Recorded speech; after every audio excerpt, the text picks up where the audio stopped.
In today's video, I'm going to teach you how to auto-refresh a pivot table in Google Sheets. By the end, your pivot table will update itself as your data grows or changes without you having to click anything.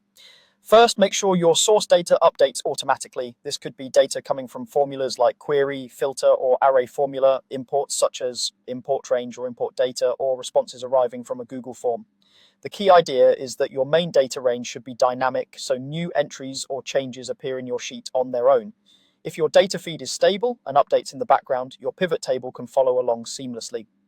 Next, set the pivot table's data range to cover future rows, not just the rows you have today. Instead of a fixed range like A1Z100, use open-ended column references such as AZ. This tells the pivot to watch the entire set of columns so that any new rows automatically fall inside the range. Don't worry about the empty rows below your data. Google Sheets is smart enough to ignore blanks. Just be sure to include only the columns you actually need, since pivot performance and clarity are better when you limit the range to relevant fields. Now click inside the pivot table to open the pivot table editor on the right side of the screen. In the editor, look for the data range field. Confirm that it's using your open-ended range, for example AZ, or adjust it if necessary. While you're there, double check that your rows, columns, values, and filters are set the way you want, because the pivot will use these settings each time it refreshes.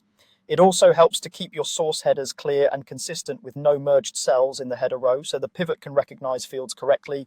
From here on, when the source data changes, the pivot table refreshes automatically, new form responses will show up, formulas will recalculate, and imported data will roll in, and the pivot will reflect those changes. Give it a moment if a large import is running, but you shouldn't need to manually refresh anything. If you adjust the range fields or pivot definitions later, the auto-refresh behavior continues as long as the source range remains open-ended and your data keeps updating. That's it. Set your data to update itself, use an open-ended range, confirm it in the pivot table editor, and let Google Sheets handle the rest.